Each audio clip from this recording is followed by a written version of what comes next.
very much for joining me, Ian. It's nice of you to take the time. Yeah, pleasure to be here, Ellie. Excellent. Having read through your blog post, it inspired a few questions, as always. Lots of questions, but really good. You made some really good points, and it just got me thinking. So one of the first things that occurred to me was, do you think that businesses that are remote now, do you think they've considered the changing security requirements of their physical premises? Well, I think it's varied across businesses. Certainly with some that I have been speaking to, they have found it a bigger challenge than, let's say, their business continuity plan had allowed for. And certainly there are those that have stepped into it quite easily, because obviously they've looked at it in an appropriate manner and have covered off all the bases accordingly.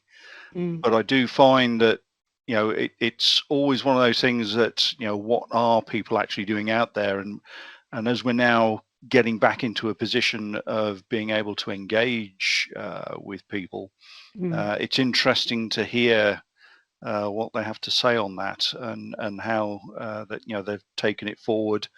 Have they really looked at it to see that what they are doing is fit for purpose?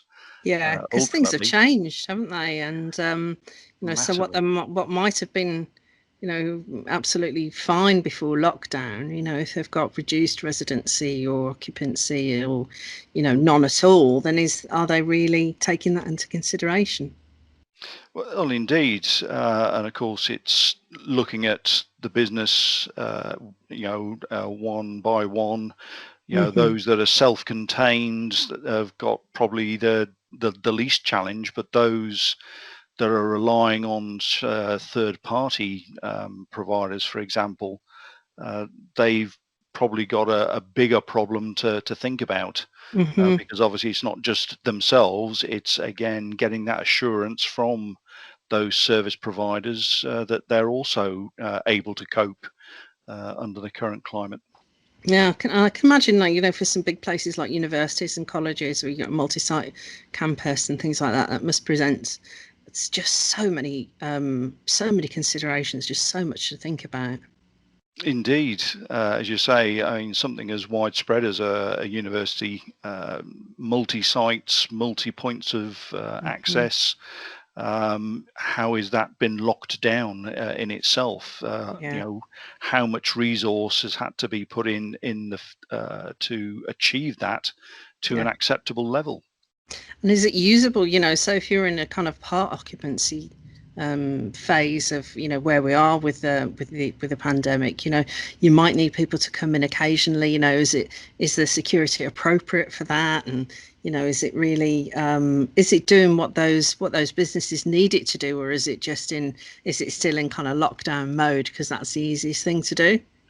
Well, exactly. What sort of role-based responsibilities, what access privileges are in place? Were they adequate before going into this lockdown situation? Have they had to increase that, which in itself can be a problem, because it may need additional resource putting to that to achieve the level of security so that people can have access in a timely and a secure manner.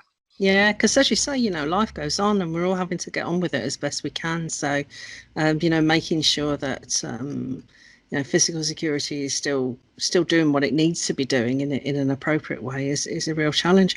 The other thing that I was thinking about was about physical records, So what impact do you think that the continued remote working here will have on, I'm not thinking so much about confidentiality, but I'm thinking more in data protection terms of the integrity and availability of physical records? Well, it's always going to be a challenge when you are trying to do this kind of remote working. Again, it boils down to how effectively those assets are being protected in the first instance. But then ultimately, if someone needs to have access, how are they getting that? And if they're going to need to take them to their remote working place, how is that being achieved in a manner appropriate to the data protection? So those sort of procedures need to be robust, effective, but at the same time, making it available in a relatively easy manner, but being secure at the same time. Yeah, there's no doubt about it. It's a challenge, but being available at the point of need, that isn't going to change, is it? And businesses that are perhaps newly remote may be struggling with that a little bit more than those that have adopted a more agile working practice over a longer period of time. And I see evidence of that, when you look at some social media posts, and you can see, individuals talking about their own experience of their work environment having changed. So sort of talking as individuals and saying, well, can't get hold of this, can't get hold of that, having trouble accessing a variety of things. And you think, many businesses, I think I don't want to say found out, that sounds a little bit disingenuous, but have maybe been caught on the hop a little bit with what's happened. And I think those that have probably always done it well will continue to do well. But I think the accessibility and integrity of physical records is always going to be a bit of a challenge in a situation like this. And people are having to be more and more creative, aren't they, within the constraints of what they can do with data protection. Very much so. As you say, some businesses have demonstrated actually that they've pretty much got it right from the get-go, but those that have been long in their planning, their continuity, resilience, hasn't stood up to the test, and they're having to do some quite quick decision making to get things put in place and to adapt accordingly, making enough resource available. So it's interesting. Very challenging. So again, I'm probably still thinking a little bit more about data protection in terms of physical records now, rather than the digital ones that we're all very familiar with. If someone were to ask you, what changes do you think or what do you think businesses should be considering in terms of having a better handle on their physical information assets? Well, it's obviously if they've done their setup right, shall we say, in terms of their governance, has a full appreciation of what assets they have, where they're held, who controls them.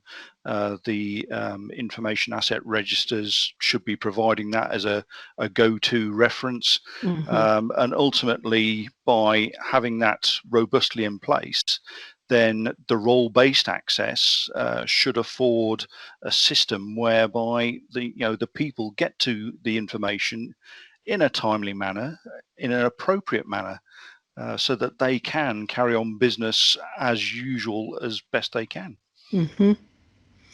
Well, that's great. Ian, it's been a pleasure as always.